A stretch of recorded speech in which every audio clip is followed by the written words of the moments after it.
Hello दोस्तों, स्वागत है आपका हमारे यूट्यूब चैनल बोर्ड अभ्यास पर। तो आज हम केमिस्ट्री में डिस्कस करने जा रहे हैं अपना थर्ड चैप्टर, जिसका नाम है मेटल्स एंड नॉन मेटल्स। और इस चैप्टर में हम डिस्कस करेंगे मेटल्स की प्रॉपर्टी, नॉन मेटल्स की प्रॉपर्टी और मेटलर्जी की क्या होती है, मेटलर्ट्स क्या होते हैं, इस चीज़ के बारे में। तो चलिए अपने चैप्टर को हम शुरू करते हैं।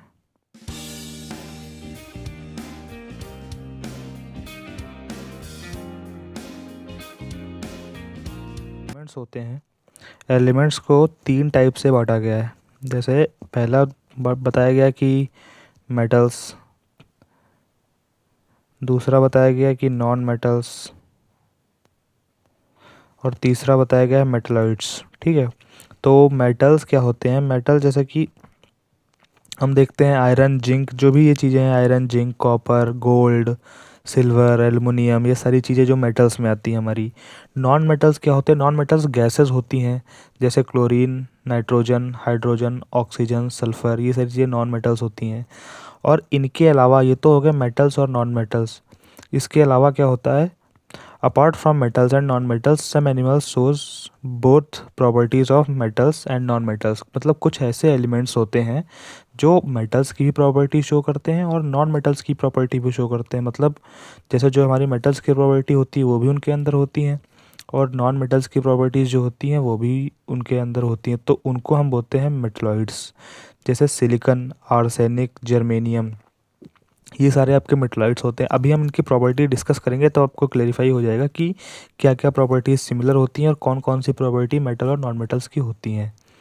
तो आगे क्या है इसमें कंपैरिजन, अब इनका कंपैरिजन है तीनों का की प्रॉपर्टी। जैसे फिजिकल स्टेट, तो देखिए फिजिकल स्टेट मतलब कैसे वो पाए जाते हैं फिजिकली। तो फिजिकल स्टेट मतलब नॉर्मल स्टेट क्या होती है? तो मेटल्स जो हैं, तो जितने भी मेटल्स होते हैं वो रूम टेम्परेचर जो हमारा फिक्स है, रूम टेम्परेचर पे सारे जो है सॉलिड्स होते हैं।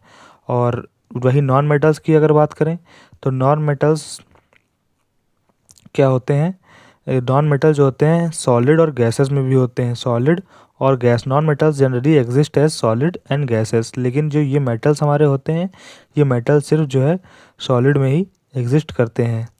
तो सॉलिड, और एक इनका एक्सेप्शन है। एक्सेप्शन क्या है कि मरकरी और गैलियम जो है वो है लिक्विड होता है रूम टेम्परेचर पे, लेकिन ये क्या है? हमारा मेटल है। तो इस चीज़ को आप लोग अंडरलाइन कर लीजिए कि मरकरी और ये गैलियम जो है ये हमारा मेटल होकर लिक्विड होता है रूम टेम्परेचर। रूम टेम्परेचर कितना बराबर है? Near about 20 degree Celsius. Non metals कौन से हैं? नॉन मेटल्स में क्या है कि सॉलिड और गैस दोनों की फॉर्म में एग्जिस्ट करते हैं, लेकिन ब्रोमीन को छोड़ करके। फिर अगला है मेल्टिंग एंड बॉइलिंग पॉइंट्स। तो मेल्टिंग बॉइलिंग पॉइंट्स का क्या है कि मेल्टिंग और बॉइलिंग पॉइंट्स में metals are generally high melting point and boiling point. Metals का जो high melting and boiling point होता है, और नॉन मेटल्स का होता है low melting and boiling point. देखिए नॉन मेटल्स में इसमें भी एक्सेप्शन है मेल्टिंग और बॉइलिंग पॉइंट्स में भी, कि गैलियम और सीजियम, इन दोनों का मेल्टिंग और बॉइलिंग पॉइंट कम होता है, लेकिन ये मेटल्स होते हैं। और यहीं पे डायमंड और ग्रेफाइट, डायमंड और ग्रेफाइट दोनों ही कार्बन के एलोट्रोप्स हैं, और इनका जो होता है मेल्टिंग और बॉइलिंग पॉइंट ये ज़्यादा होता है, लो नहीं होता, हाई होता है। लेकिन ये है हमारे क्या, ये हैं हमारे नॉन मेटल्स हैं, लेकिन इनका मेल्टिंग और बॉइलिंग पॉइंट हाई रहता है। फिर डेंसिटी की बात करें तो जनरली हाई भाई सॉलिड्स में पाया जाता है, तो डेंसिटी तो हाई होगी, और इनमें क्या होती है? लो। फिर एक प्रॉपर्टी आती है malleability and ductility. Malleability and ductility क्या होती है? ये देखिए, मेलिएबिलिटी जो प्रॉपर्टी होती है इसे बोलते हैं कि मेलिएबिलिटी होती है जो हमारी, जैसे मेटल्स होते हैं। अब मेटल्स में एक जो उनको जब हम क्या बोलते हैं, जैसे उन पे जब हम कोई बराबर पीटते रहते हैं, बराबर जैसे मेटल को हम बराबर करते रहें, बराबर उसको मतलब एक चीज़ से ठोकते रहें, तो वो एक थिन शीट के उसमें फॉर आ जाएगा कि एक पतली सी शीट बना लेगा। और वही डक्टिलिटी क्या होती है? डक्टिलिटी होती है, जैसे अब देखिए कोई आप देखते होंगे कोई टीन है, टिन मतलब जो जैसे घर में टीन होती है वही लोहा, लोहे का कोई है, उसको बराबर आप ठोकते रहिए, तो बराबर चारों तरफ से अगर ठोकते रहेंगे तो देखेंगे वो एक थिन शीट के फॉर्म में आ जाएगा, पतली शीट, मतलब एक लंबी शीट बन जाएगी। उसे बोलते हैं मेलिएबिलिटी। मेलिएबिलिटी का मतलब होता है कि वो प्रॉपर्टी उसकी है कि वो थिन शीट में कन्वर्ट हो गया है। वही सेकेंड प्रॉपर्टी क्या है यहाँ पे? जैसे मेलिएबिलिटी क्या होती है? थिन शीट्स में कन्वर्ट हो जाना, थिन शीट्स में। और डक्टिलिटी, डक्टिलिटी हमारी प्रॉपर्टी जो होती है वो होती है, जैसे आप लोग देखा होगा हमारे वायर्स आते हैं, तो वायर ये होते हैं, कोई कॉपर का वायर, एल्युमिनियम वायर, गोल्ड के भी वायर होते हैं। तो क्या करते हैं हम लोग, जैसे कुछ मेटल्स होते हैं, जैसे मेटल्स क्या है, आयरन का भी वायर होता है, जैसे आप आयरन का वायर होता है बांधने के लिए, सरिया वरिया बांधने के लिए आयरन का वायर लाते हैं हम लोग। तो आयरन का वायर भी आ रहा है, आयरन की टीन भी आ रही है, मतलब जो टीन पड़ी है वो भी आयरन की है, वो किस फॉर्म में है, शीट की फॉर्म में है। और जो वायर है वो एक पतले वायर की फॉर्म में आ रहा है। तो ये मेटल की प्रॉपर्टी होती है कि they are malleable and ductile. Ductile मतलब वो थिन वायर की फॉर्म में कन्वर्ट भी हो जाते हैं और एक थिन शीट की फॉर्म में भी कन्वर्ट हो जाते हैं। वहीं अगर नॉन मेटल्स की बात करें तो ये ना तो ये मेलिएबल होते हैं, ना ही ये डक्टाइल होते हैं, मतलब ना ही इनको हम थिन शीट्स में कन्वर्ट कर सकते हैं और ना ही इनको हम थिन वायर्स में कन्वर्ट कर सकते हैं। फिर आता है कंडक्टिविटी का फॉर्मूला। कंडक्टिविटी मतलब इलेक्ट्रिकल एंड थर्मल। थर्मल मतलब हीट एक्सचेंज और इलेक्ट्रिकल मतलब, इलेक्ट्रिक्स का मतलब क्या होता है कि चार्ज का एक्सचेंज हो जाए। तो मेटल्स जो होते हैं वो good conductor of electricity, metals जितने होते हैं सारे गुड कंडक्टर ऑफ इलेक्ट्रिसिटी होते हैं। और जो ये नॉन मेटल्स होते हैं इनको जो है माना गया है बैड कंडक्टर ऑफ इलेक्ट्रिसिटी। और सबसे अच्छा जो हमारा माना गया है हमारे में जो बेस्ट कंडक्टर माना गया है वो सिल्वर को माना गया है कि सिल्वर जो है वो बेस्ट कंडक्टर ऑफ इलेक्ट्रिसिटी है। और लेकिन ये जो है हमारा नॉन मेटल्स, इसमें ग्रेफाइट एक ऐसा है जो नॉन मेटल है but it is a conductor of heat and electricity. Graphite का यूज़ किस में होता है, आप लोगों ने देखा होगा जब हमारी ड्राई सेल्स जो होते हैं उनको हम जब ओपन करें अगर, तो उसमें एक इस वाले पॉइंट मतलब पॉजिटिव से, पॉजिटिव अगर इधर है और इधर निगेटिव है तो इनके बीच में एक रॉड पड़ी होती है, वो ग्रेफाइट की ही रॉड होती है। अगर आप लोगों ने कभी अपने रिमोट के सेल्स को तोड़ के खोला होगा तब देखा होगा उसमें। फिर सिक्स प्रॉपर्टी आती है जिसको बोलते हैं लस्टर। लस्टर का मतलब क्या होता है, चमक। लस्टर का मतलब होता है चमक। तो पॉजेस शाइनी लस्टर, मतलब मेटल्स जो होते हैं उन पे शाइनी लस्टर होती है, बट ये जो हमारे नॉन मेटल्स हैं इसमें नहीं होती है, आयोडीन को छोड़कर। आयोडीन इसका एक्सेप्शन है। तो आयोडीन एक्सेप्शन है। आयोडीन क्या है, नॉन मेटल है बट इट इज़ लस्टरस। तो ऐसे आपका अगर क्वेश्चन आए 1 मार्क में कि name the non metal which is lustrous, ऐसा नॉन मेटल बताइए जो लस्टरस है, तो उसका नाम होगा आयोडीन। फिर अगली प्रॉपर्टी है सोनोरस। सोनोरस क्या होता है कि साउंड प्रोड्यूस, मतलब साउंड प्रोड्यूस करते हैं कि नहीं, मतलब सोनोरस का मतलब होता है साउंड प्रोड्यूसिंग। जैसे आप लोगों ने साउंड चैप्टर आपने अगर होगा तो आपने पढ़ा होगा सोनार वेव्स, तो वो वही से बना है सोनोरस। तो सोनोरस होता है साउंड से रिलेटेड। तो जो मेटल्स होते हैं हमारे, जैसे कि कोई भी मेटल ले लीजिए आप अपने घर घर का ही कोई एक उठा लीजिए, ग्लास जिसमें आप पानी पीते हैं, स्टील का अगर ग्लास है वो, तो उसको अगर हम ज़मीन पे छोड़ें तो वो आवाज़ करेगा, जैसे ही गिरेगा इट प्रोड्यूसेस साउंड, तो वो क्या है, सोनोरस है। लेकिन अगर नॉन मेटल्स की बात करें हम लोग, तो does not give sonorous sound, ये सोनोरस साउंड नहीं देते हैं, ये सोनोरस नहीं होते हैं। हार्डनेस की बात की जाए तो generally hard except net, potassium and sodium. सारे मेटल्स हार्ड होते हैं केवल सोडियम और पोटेशियम को छोड़ के। सॉलिड्स की बात की जाए तो ये सॉफ्ट, नॉन मेटल्स की बात की जाए तो ये सॉफ्ट होते हैं, किसको छोड़ के, डायमंड को छोड़ के सिर्फ। डायमंड हार्डेस्ट नॉन मेटल है, हार्डेस्ट नॉन मेटल। तो ये हमारी प्रॉपर्टीज़ हो गई। प्रॉपर्टीज़ में हमारा एक्सेप्शन आपको बहुत ज़्यादा ध्यान देना है, एक्सेप्शन को मैं अंडरलाइन कर ही दे रहा हूँ, आप इसका स्क्रीनशॉट भी ले सकते हैं। ये रहे सारे exception, gallium and caesium. Gallium caesium क्या होता है, मेल्टिंग पॉइंट इनका कम होता है लेकिन ये मेटल्स होते हैं। और डायमंड और ग्रेफाइट नॉन मेटल्स होते हैं लेकिन ये इनका मेल्टिंग पॉइंट हाई रहता है। ग्रेफाइट क्या है, good conductor of electricity but it is a non metal. और ये iodine is a non metal but it is lustrous. और हार्डनेस में अगर आए तो सोडियम और potassium are the metal but they are soft, and diamond is non metal but it is hard. तो ये सारे हमारे हैं एक्सेप्शंस, इसका आप स्क्रीनशॉट ले लीजिए एक बार, ये रहा। उसके बाद में हम लोग डिस्कस करते हैं इसके आगे, जो कि हमारा comparison of chemical properties of metal and non metal. अब जैसे ये तो हमारी प्रॉपर्टीज थी, इससे पहले चैप्टर जो हमने पढ़ा था उसमें भी देखा था हमने एसिड और बेसिस की कुछ केमिकल और कुछ फिजिकल प्रॉपर्टीज थी। तो ये अब हम डिस्कस करने जा रहे हैं केमिकल प्रॉपर्टीज, कि मेटल और नॉन मेटल्स की केमिकल प्रॉपर्टीज क्या होती हैं। तो मेटल्स रिएक्शन विद ऑक्सीजन, जब ऑक्सीजन से मेटल की रिएक्शन होती है तब मेटल ऑक्साइड बनता है। जब ऑक्सीजन से रिएक्शन होगी मेटल की तब क्या बनाएगा, मेटल ऑक्साइड। और अगर नॉन मेटल की होगी तो नॉन मेटल भी बनाएगा नॉन मेटल ऑक्साइड। जैसे कि एग्जांपल है, नॉन मेटल को ले लीजिए, इसकी रिएक्शन कराइए ऑक्सीजन से, तो क्या बनाएगा, इसको बैलेंस कर दीजिए, यहाँ पे 4 कर दीजिए, तो यानी कि इसने बनाया मेटल ऑक्साइड। तो ये मेटल ऑक्साइड बनाते हैं जब मेटल्स की रिएक्शन ऑक्सीजन से होती है। नॉन मेटल की रिएक्शन जब ऑक्सीजन से होगी तो ये बनाएंगे नॉन मेटल ऑक्साइड। जो नॉन मेटेलिक ऑक्साइड्स होती हैं ये एसिडिक ऑक्साइड्स होती हैं, और जो मेटल से बनती हैं वो बेसिक ऑक्साइड होती हैं। उसके बाद में क्या है, Z N and aluminium form amphoteric oxides, this shows properties of both acid and basic oxides. हाँ, ये मतलब क्या है कि जिंक और एल्युमिनियम जो है ये एम्पोटेरिक बिहेवियर शो करते हैं। एम्पोटेरिक बिहेवियर क्या होता है, shows both acidic and basic property in their oxides. ये ऑक्साइड्स में अपने बेसिक प्रॉपर्टी दोनों प्रॉपर्टी शो करते हैं, एसिड और बेसिस की property. Most metal oxides are insoluble in water. ज़्यादातर जो है हमारे मेटल ऑक्साइड्स होती हैं वो इनसॉल्युबल होती हैं वाटर में।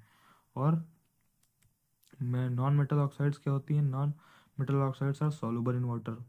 और CO और H2O जो है वो न्यूट्रल ऑक्साइड्स हैं, ना ही बेसिस हैं, बेसिक नेचर है, ना ही एसिडिक नेचर है CO और H2O का। फिर रिएक्शन विद वाटर, वाटर से रिएक्शन होगी मेटल की तब क्या बनाएगा, तो metal reacts with water to form metal hydroxide, मतलब मेटल की हाइड्रोक्साइड बनाएगा, जैसे कि Na+H2O। तो NaOH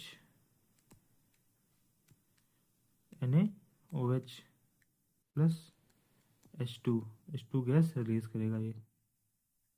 ठीक है, तो मेटल की रिएक्शन जब वाटर से होगी तब ये क्या बनाएंगे, मेटल की रिएक्शन जब वाटर से होगी तो बनाएंगे या तो मेटल ऑक्साइड या फिर मेटल हाइड्रोक्साइड, और H2 गैस भी रिलीज होगी। नॉन मेटल वाटर से रिएक्ट नहीं करते हैं, because non metal can't give electron to hydrogen in water so that it can't be release as H2 gas. H2 gas ही नहीं रिलीज होती वहाँ पे, इसीलिए वो उनकी रिएक्शन वाटर से नहीं होती है। फिर acid reaction with dilute acid, metal की रिएक्शन अगर एसिड से होती है तो मेटल सॉल्ट बनता है और हाइड्रोजन गैस इवॉल्व होती है। जैसे Mg+2HCl यहाँ पे दिया है, HCl से जो रिएक्शन कराएगी Mg की तो क्या बना, MgCl2 और हाइड्रोजन गैस निकली। इधर क्या लिखा है, non metal do not react with acid to release H2 gas. Non metal can't lose electron to give hydrogen ions. जैसे ये आपका क्वेश्चन दो तरीके से बना है, यहाँ पे इस पूरी लाइन जो 3-4 लाइनें लिखी यहाँ से आपके दो तरीके के क्वेश्चन बन सकते हैं। पहला क्वेश्चन ये बन सकता है कि why non metal does not react with acids, जैसे क्यों नॉन मेटल की रिएक्शन एसिड से नहीं होगी। तो उसका रीजन क्या है कि ये जो है इलेक्ट्रॉन लूज ही नहीं करते हैं, हाइड्रोजन आयंस इलेक्ट्रॉन रिड्यूस ही नहीं करेंगे, मतलब अपने अंदर से इलेक्ट्रॉन रिलीज ही नहीं करेंगे, तो वो हाइड्रोजन आयन से मतलब होगा ही नहीं, तो वहाँ पे हाइड्रोजन आयन मतलब हाइड्रोजन गैस निकलेगी ही नहीं। जैसे वाटर में जब रिएक्शन कराई जैसे, तब Mg और HCl था यहाँ पे, तो HCl से क्या हुआ, यहाँ पे ये Mg ने इलेक्ट्रॉन लूज किया और Cl को गेन कर दिया, तो इधर से H2 गैस निकल गई, लेकिन यहाँ से इलेक्ट्रॉन लूज ही नहीं करेगा तो वो हाइड्रोजन गैस निकलेगी नहीं, वहाँ पे हाइड्रोजन गैस नहीं निकल सकती, इसी वजह से इनकी रिएक्शन नहीं होती है।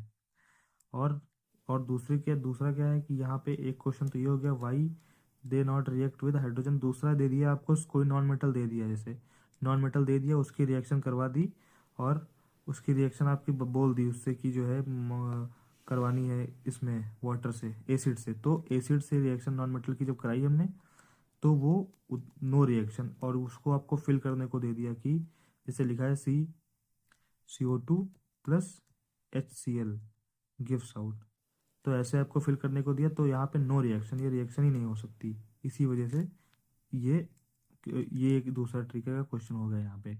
फिर है reaction with short solution, short solution से रिएक्शन होगी तब क्या होगा, तो जब when metal react with short solution more reactive metal will displace less reactive metal. ये हम लोगों ने पढ़ा है सबसे पहले चैप्टर में, जहाँ पे हमने बताया था आपको डिस्प्लेसमेंट और डबल डिस्प्लेसमेंट रिएक्शन की वर्किंग क्या होती। तो जैसे यहाँ पे क्या है, जब रिएक्शन शार्ट सोल्यूशन से हुई कोई मेटल, जैसे Zn+H2SO4 या कोई भी, तो ये देखिए, जैसे यहाँ पे Zn+H2SO4 हुआ, तब ये क्या होता है, अगर ये इससे ज़्यादा रिएक्टिव है तो ये सॉल्ट सॉल्यूशन में ये इसकी जगह ले लेगा और ये अलग हो जाएगा। जैसे CuSO4 की रिएक्शन कराई Zn से, तो Zn जो होता है वो Cu से ज़्यादा रिएक्टिव है, तो Zn ने CuSO4 में SO4 और Zn का एक सॉल्ट बन गया यहाँ पे। और Cu मतलब जो था हमारा, उसको अलग कर दिया मेटल को फ्रॉम वो। और ये कैसे होता है, रिएक्टिविटी से। जो ज़्यादा रिएक्टिव होगा वो सॉल्ट सॉल्यूशन में उसकी जगह डिस्प्लेस कर देगा। When non metal react with salt solution, more reactive metal will displace less reactive metal from. Similarly जैसे इसमें होता है वैसे इसमें है, ठीक है। नॉन मेटल की रिएक्शन हुई और जो भी मतलब उसके बाद में ये, अच्छा 5th पॉइंट है यहाँ पे, इसको इरेज करना पड़ेगा थोड़ा सा, ये सारा।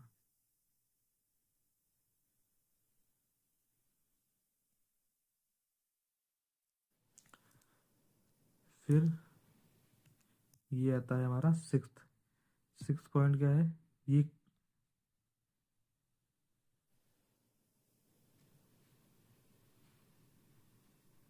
अब रिएक्शन दी गई है। चाहिए यहाँ पे ये बोला गया है कि 5 इसमें रिएक्शन विद क्लोरीन, जब क्लोरीन से रिएक्शन होगी मेटल की तब क्या होगा, तो मेटल की क्लोरीन रिएक्शन से होगी जब, तो मेटल की रिएक्शन जब क्लोरीन से होगी तब मेटल क्लोराइड बनेगा। और बॉन्ड कैसे बनते हैं इसमें, आयनिक बॉन्ड बनते हैं। और नॉन मेटल की रिएक्शन जब होगी क्लोरीन से तब नॉन मेटेलिक क्लोराइड बनेगा और कोवेलेंट बॉन्ड बनेगा। अब आयनिक बॉन्ड और कोवेलेंट बॉन्ड मैं आपको बताता हूँ। आयनिक बॉन्ड क्या होते हैं, आयंस की शेयर से जब बॉन्ड बने तो उसे बोलते हैं आयनिक बॉन्ड। जैसे यहाँ से एक आयन लूज किया इसने और इसने आयंस आयंस को गेन किया, तो वहाँ से जब बनता है तो इन दोनों की फिर इसने आयन लूज किया, इसने आयन को गेन कर लिया, तो वहाँ से बनेगा, तो उसको बोलते हैं आयनिक बॉन्ड। कोवैलेंट बॉन्ड में इलेक्ट्रॉन लूज और गेन नहीं होता है, बल्कि यहाँ पे शेयरिंग होती है इलेक्ट्रॉन की। जैसे जैसे कि यहाँ पे 4 थे, ठीक है, मान लीजिए इसके 7 थे, 7 7 मान लिया हमने 7। और यहाँ से ये, चलिए जैसे आप सबसे बढ़िया इसका एग्जांपल देते हैं हम कोवैलेंट बॉन्ड का, कार्बन को लेके। कार्बन इज टेट्रावैलेंट होता है, तो C4 यानी कि 4 इलेक्ट्रॉन होते हैं इसके पास। अब ये क्या करता है, 4 इलेक्ट्रॉन से शेयरिंग कुछ है, जैसे हाइड्रोजन लिया आपने, हाइड्रोजन क्या है, इसके पास एक इलेक्ट्रॉन होता है, तो ये इलेक्ट्रॉन ऐसा नहीं कि ये इसको इलेक्ट्रॉन दे देगा ये इसको दे देगा, ये दोनों शेयरिंग कर लेंगे। अब इनके पास 2 हो गए और इनके पास एक और ज़्यादा आ गया, मतलब ये वाला इसका भी काउंट होगा और ये वाला इसका काउंट होगा। ऐसे ही ये 4 हाइड्रोजन से रिएक्शन करके इसकी 4 हो जाती है और इनकी 2 2 हो जाती है चारों की, तो ये बनाते हैं CH4। तो जब शेयरिंग से बनता है बॉन्ड तब बोलते हैं कोवेलेंट बॉन्ड, और जब आयंस को लूज और गेन से बनता है तब बोलते हैं आयनिक बॉन्ड। फिर रिएक्शन विद हाइड्रोजन, हाइड्रोजन की रिएक्शन से, तो हाइड्रोजन से रिएक्शन रिएक्शन जब होगी तो मेटल हाइड्राइड बनता है, और नॉन मेटल्स में नॉन मेटेलिक हाइड्राइड बनता है। तो ये सारी चीज़ें सिंपल हैं और ये आपको केवल एक बार देखने की ज़रूरत है। फिर है properties of ionic compound. Ionic compound क्या है, physical nature solid and hard due to strong force of attraction. Hard होते हैं, मेल्टिंग एंड बॉइलिंग पॉइंट ज़्यादा होता है। Solubility insoluble in kerosene and petrol but soluble in water, मतलब जो ionic compound होते हैं वो वाटर में तो सॉल्युबल है लेकिन केरोसिन और पेट्रोल में नहीं है। आयनिक कंपाउंड मतलब जो आयन से मिलके बने हो, आयनिक कंपाउंड मतलब जिसमें आयंस जैसे कि आयनिक बॉन्ड से बनके होते हैं तो आयनिक कंपाउंड बोलते हैं। फिर इलेक्ट्रिसिटी कंडक्शन क्या होता है, does not any compound in solid state does not conduct electricity. ये इलेक्ट्रिसिटी कंडक्ट नहीं करते हैं सॉलिड स्टेट में। उसके बाद में हमारा आता है इधर एक्सट्रैक्शन ऑफ मेटल, ये और टॉपिक आता है। तो अब हम डिस्कस करने जा रहे हैं reactivity series. Reactivity series basically, और आयनिक बॉन्ड्स, आयनिक कंपाउंड्स कैसे फॉर्म होते हैं, और मेटलर्जी। ये 3 4 टॉपिक आपके सिलेबस के जो हैं, जो इम्पोर्टेंट टॉपिक हैं, तो इन टॉपिक्स को हम डिटेल में डिस्कस करेंगे। तो रिएक्टिविटी सीरीज़ क्या होती है कि देखिए, कुछ जैसे हमारे मेटल्स जो हैं तो उनको एक, उनके रिएक्शन के बेसिस पे उनको एक टेबल में अरेंज किया गया है कि जब वो रिएक्शन करते हैं तो कौन सा ज़्यादा रिएक्टिव है कौन सा कम रिएक्टिव है, तो वो एक टेबल ये है हमारी। जैसे यहाँ से गोल्ड से स्टार्ट हो रहा है और पोटेशियम तक गया है। गोल्ड क्या है, हमारा लीस्ट रिएक्टिव है, लीस्ट रिएक्टिव मेटल गोल्ड है, और हाईली रिएक्टिव मतलब मोस्ट रिएक्टिव जो है वो पोटेशियम है। ऐसे ही सीरीज चलती जाती है, गोल्ड फिर उससे ज़्यादा सिल्वर, फिर mercury, copper, hydrogen, lead, iron, zinc, aluminium, magnesium, calcium, sodium, potassium. तो ये एक अरेंजमेंट में है, असेंडिंग में, मतलब सबसे कम, फिर उससे ज़्यादा, फिर उससे ज़्यादा, फिर उससे ज़्यादा। जैसे कि मैंने बताया था आपको को डिस्प्लेसमेंट रिएक्शन में, कि जैसे ये है हमारा कॉपर और ये रहा हमारा जिंक, ठीक है। जिंक कॉपर से ज़्यादा रिएक्टिव है। अब मान लीजिए जिंक की रिएक्शन कराई हमने CuSO4 से, तो जब ये क्या देगा, अब देखिए कॉपर से ज़्यादा रिएक्टिव जिंक है, तो यहाँ पे पहले चैप्टर में मैंने पढ़ा था डिस्प्लेसमेंट रिएक्शन, उससे क्या होगा, ये ज़्यादा रिएक्टिव है, तो ये सॉल्ट में ये इसकी जगह ले लेगा और बना देगा ZnSO4 plus Cu, ZnSO4 plus Cu बना देगा, ठीक है। तो ये क्या होता है, रिएक्टिविटी सीरीज के बेसिस पे ये रिएक्शन होती है। अब मान लीजिए आपको एग्जाम में दे दिया इसने फिल करने के लिए, ये रिएक्शन तो दी ही, साथ में ये रिएक्शन भी दे दी कि ZnSO4 प्लस सी Ag गिव्स आउट। तो देखिए Ag किसका है, सिल्वर का है, Zn किसका है, जिंक। तो सिल्वर जिंक से कम रिएक्टिव है, तब ये रिएक्शन ऐसे होगी ही नहीं, मतलब ऐसे ही रहेगा। ये इससे कम रिएक्टिव है, तो इस सॉल्ट में इसकी जगह लेगा ही नहीं ये, मतलब ये ज़्यादा रिएक्टिव है तो वो सॉल्ट वही रहेगा, तो इसका यही रहेगा ZnSO4 प्लस Ag, सेम रहेगा, मतलब रिएक्शन ही नहीं होगी। तो इस तरीके से रिएक्टिविटी सीरीज से हम पता करते हैं कि कौन सा ज़्यादा रिएक्टिव है और कौन सा कम रिएक्टिव मेटल है। उसके बाद में हमारा आता है टॉपिक दी, ये रहा आपका आयनिक कंपाउंड्स के बारे में, कि कैसे फॉर्म होता है। तो मैंने कल बताया था, जैसे देखिए ये लिखा है how metals and non metals react. देखिए ये है हमारे एलिमेंट, नोबल गैसेस और मेटल्स, नॉन मेटल्स, तीन तरीके से। तो नोबल गैसेस क्या होती है, नोबल गैसेस जैसे आप लोगों ने पढ़ा होगा, नाइन्थ में पढ़ा हो या फिर टेंथ में पढ़ा है, नाइन्थ में पढ़ा होगा कि जो हमारा कोई एलिमेंट है तो उसमें सेल्स, जैसे एटम के होती हैं सेल्स।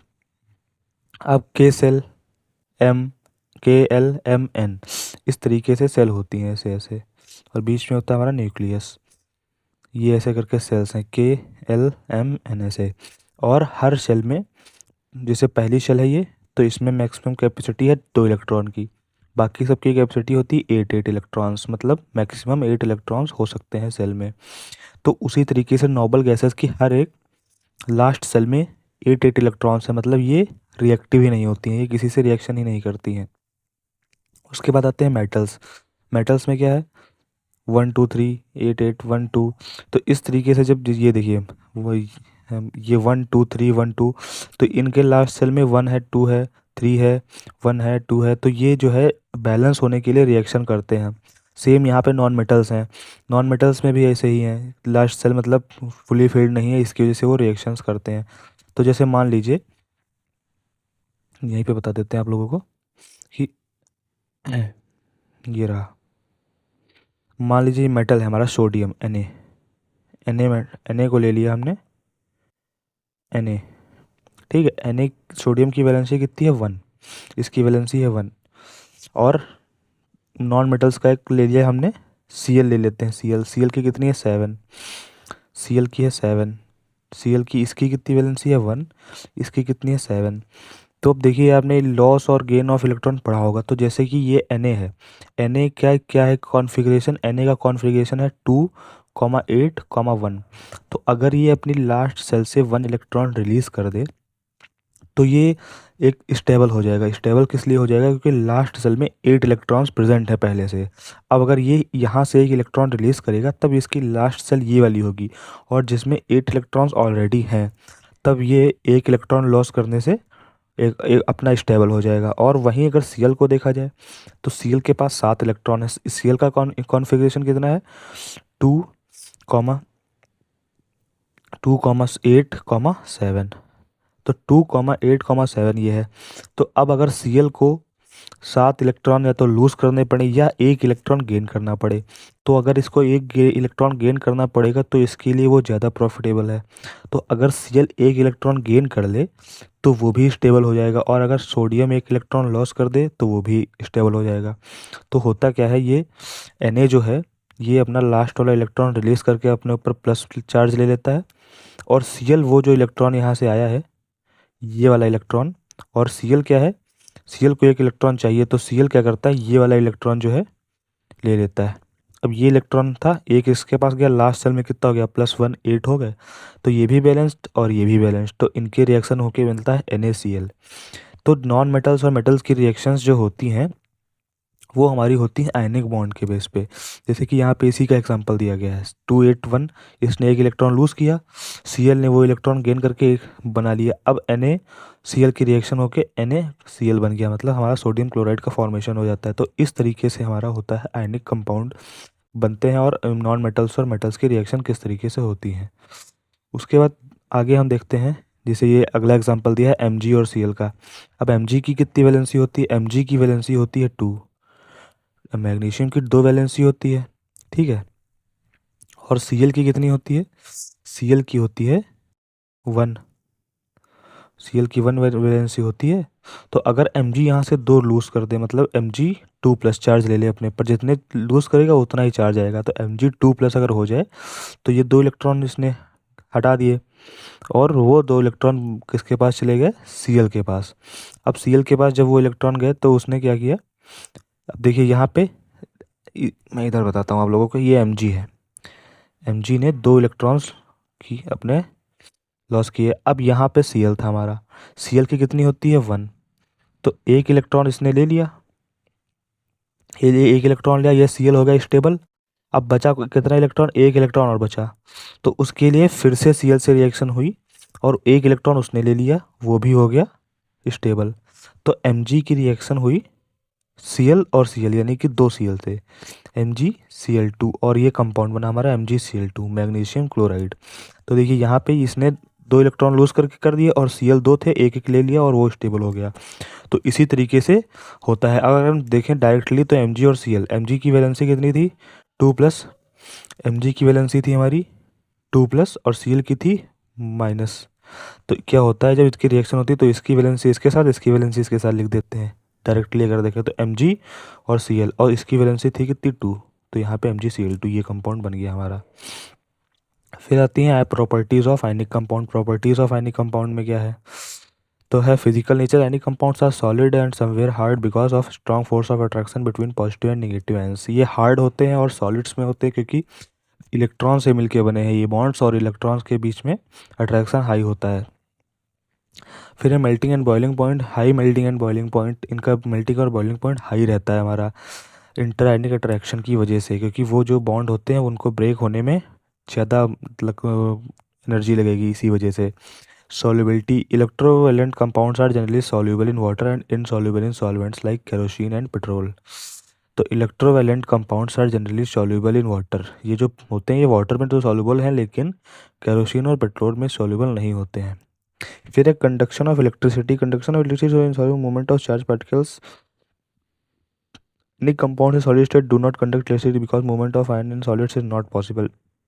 सॉलिड्स में जो है आयनिक कंपाउंड्स में कंडक्टिविटी पॉसिबल ही नहीं है, but ionic compound conduct electricity in molten state. मॉल्टन state में आयनिक कंपाउंड्स में इलेक्ट्रिसिटी फ्लो हो सकती है।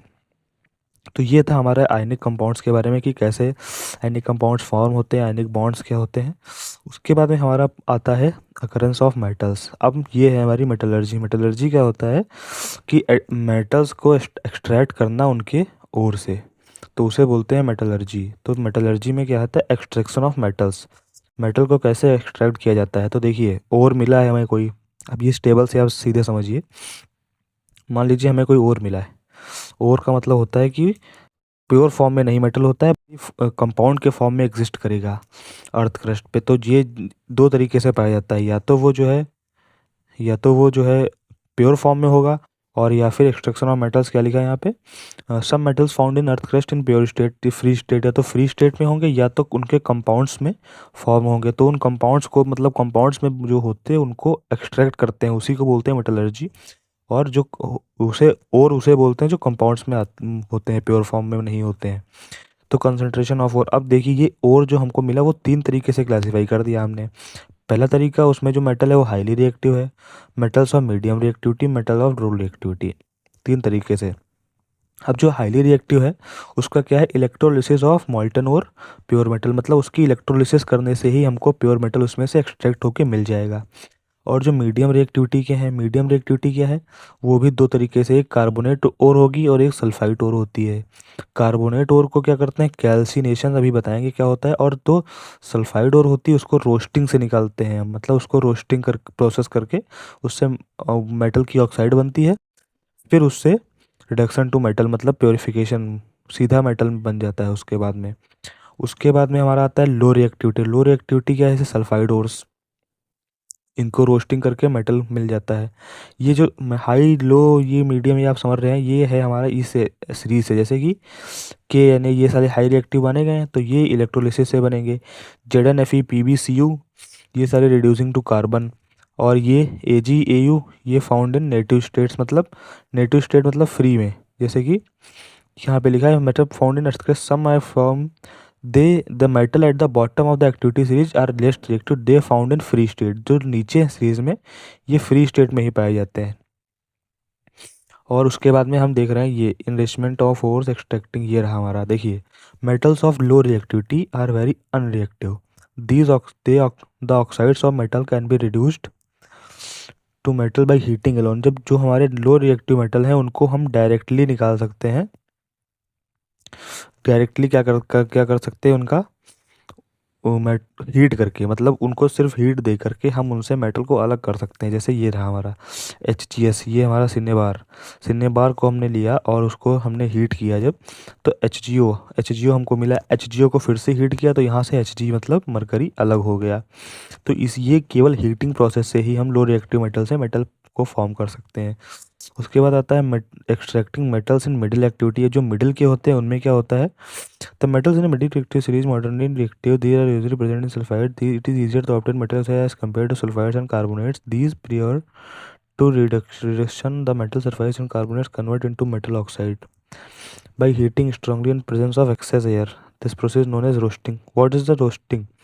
तो रोस्टिंग क्या होता है, रोस्टिंग यही हमारा लिखा है यहाँ पे कि द, यहाँ पे कहाँ गया, the sulphide ores can be converted into oxide by heating strongly in presence of excess air, मतलब एयर में स्ट्रांग हीट करके उनसे हम फॉर्म कर सकते हैं,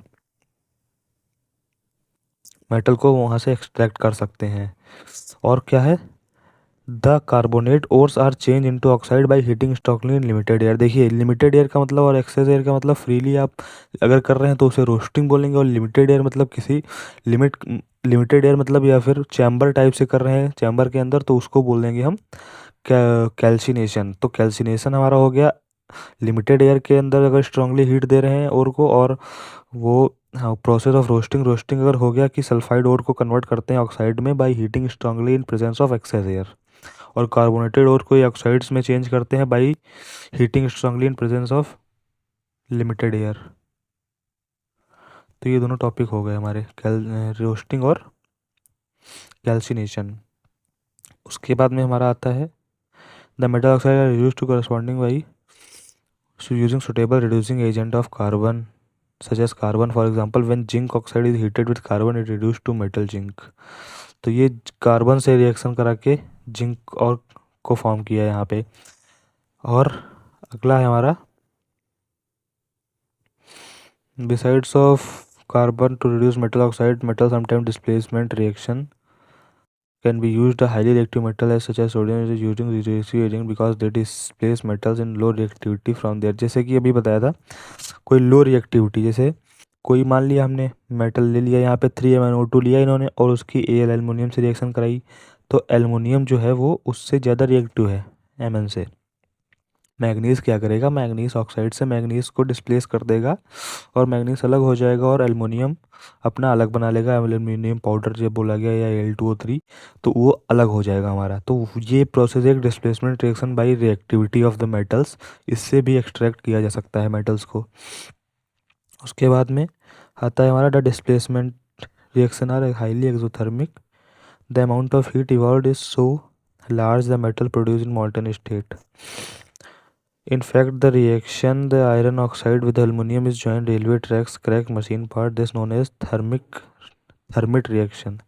थर्मिट रिएक्शन बोलते हैं। थर्मिट रिएक्शन क्या है कि iron oxide with aluminium, iron the reaction of iron oxide with aluminium की से अगर रिएक्शन करेंगे तो वो क्या करता है, रेलवे ट्रैक्स को ज्वाइन करने में मदद करता है, या फिर क्रैक्ड मशीन पार्ट्स को ज्वाइन करते हैं उससे, किससे रिएक्शन करा के, एल्युमिनियम से आयरन की।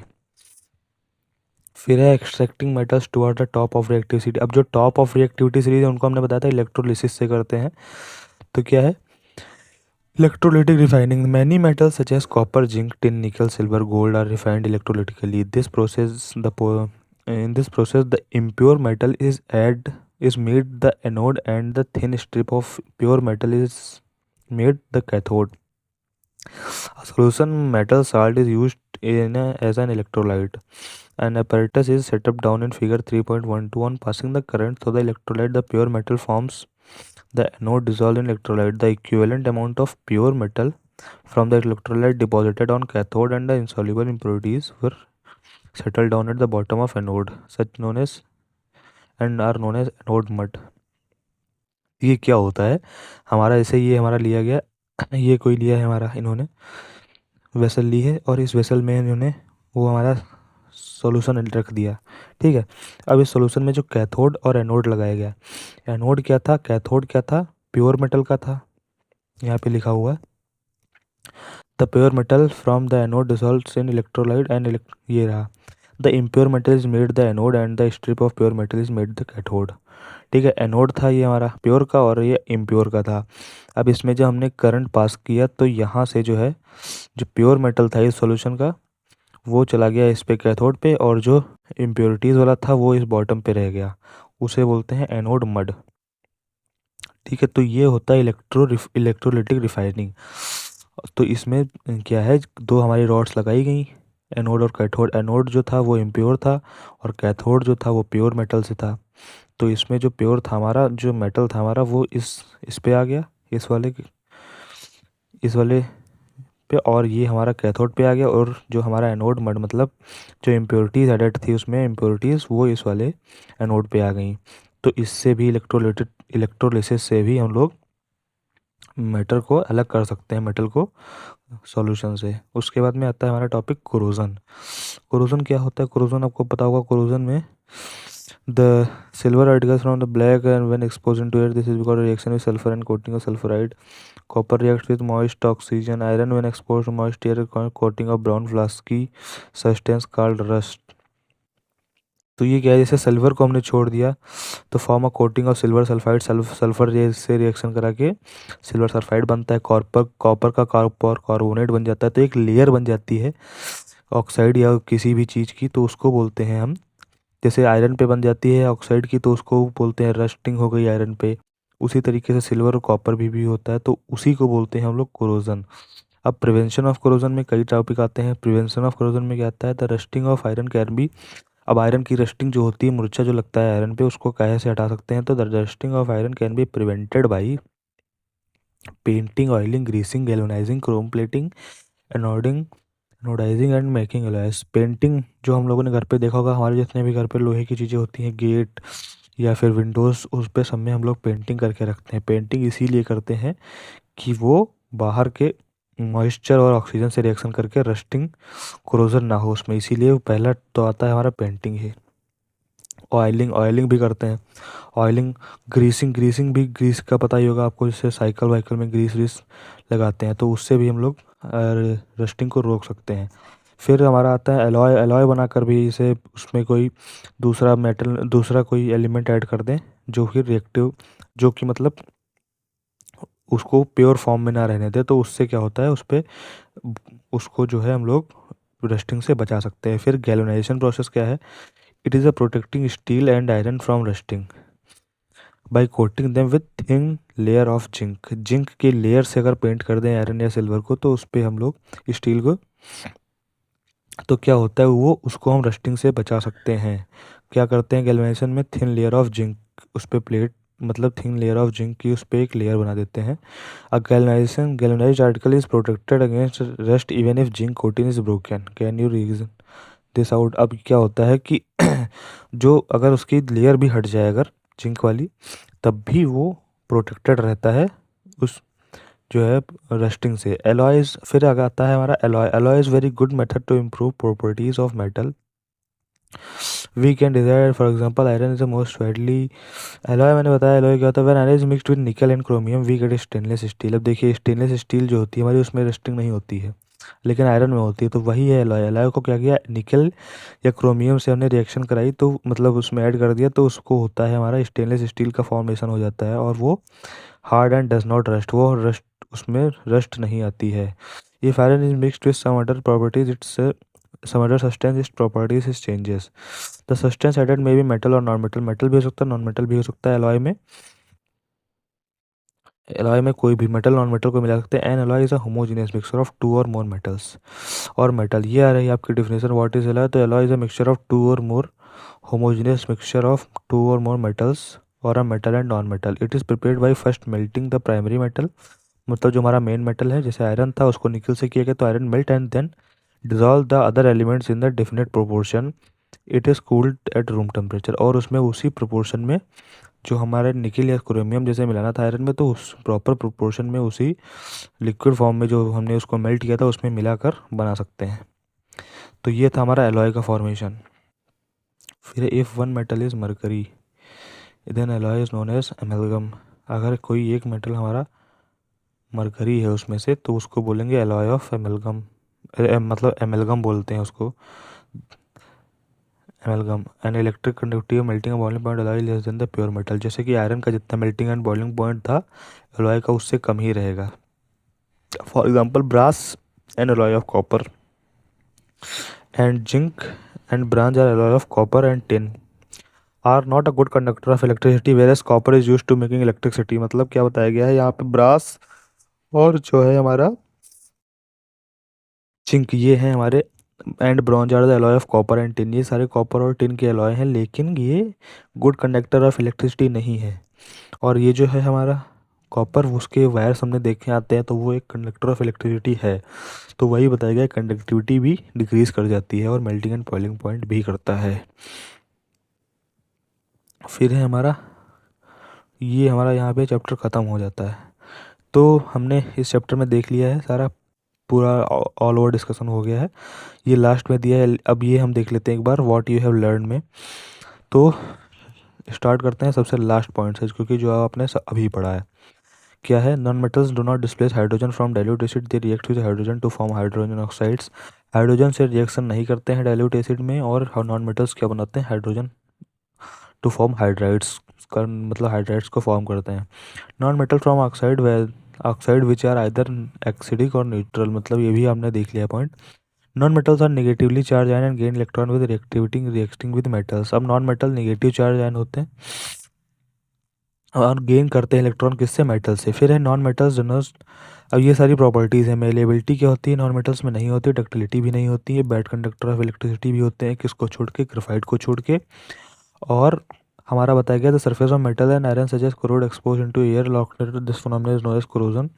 तो कोरोजन क्या है, उस पर क्या होता है, the metal surface of metal such as is corroded when they exposes in air moist air for a long period of time, जिसे बोलते हैं हम लोग कोरोजन। एलॉय क्या होता है, alloy is a homogeneous mixture of two or more metals or metal and non metal. फिर the extraction of metal from their ores and then refining is known as metallurgy, अभी बताया था आप लोगों को।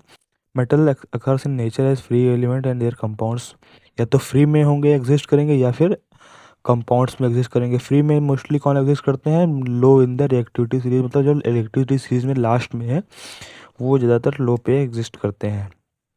More reactive metal displace less reactive metal from salt solution by the reactivity. Metal above hydrogen in the activity series can displace hydrogen from dilute series, मतलब जो metal ऊपर है हाइड्रोजन से रिएक्टिव ज़्यादा है वो हाइड्रोजन को डिस्प्लेस कर देंगे। फिर यही सारी प्रॉपर्टीज़ लिखी हैं। Decreases known as activity series बताया है आपको। फिर है metals combine with oxygen to form basic oxides, aluminium oxide and zinc oxide show the property of basic and acidic both. तो हमारे जो ऐसे ऑक्साइड्स जो दोनों बेसिक और एसिडिक की प्रॉपर्टी शो करे उसे बोलते हैं एम्फोटेरिक ऑक्साइड्स, जैसे कि एल्युमिनियम ऑक्साइड और जिंक ऑक्साइड। ये क्वेश्चन इंपॉर्टेंट है, एम्फोटेरिक ऑक्साइड, इसको आप लोग हाईलाइट कर लीजिए। Metal can form positive ions by losing electron to non metals, अभी बताया था आप लोगों को कैसे आयनिक बॉन्ड्स में बनते हैं एलिमेंट्स। फिर क्या है, metals are lustrous malleable ductile good conductor of electricity, they are solid at room temperature except mercury. तो ये सारी प्रॉपर्टीज़ के बारे में डिस्कशन किया गया और ये वाला चैप्टर आपका यहाँ पे ख़त्म हो जाता है। तो इसके क्वेश्चंस आप लोग कर लीजिए। और इसके बाद हमारा एक चैप्टर और बचता है, शायद लास्ट चैप्टर है वो इस केमिस्ट्री में हमारा। फिर हम केमिस्ट्री की एक पीवाईक्यू सीरीज स्टार्ट करने जा रहे हैं, जिसमें हम लास्ट आए हुए जितने भी इम्पोर्टेंट मोस्ट इम्पॉर्टेंट जो भी हैं आपके, वो सारे डिस्कस किए जाएंगे विद डिटेल्ड एक्सप्लेनेशन। चाहे वो 1 मार्क का हो, 2 मार्क्स का हो, 3 मार्क्स का हो, 4 मार्क्स का हो, 5 मार्क्स का हो, जितने भी मार्क्स के अभी तक आ चुके हैं वो सारे क्वेश्चन हम लोग डिस्कस करेंगे। तो आप लोग पढ़ते रहिए और अगला चैप्टर हम लोग डिस्कस करेंगे carbon and compounds. Okay, thank you.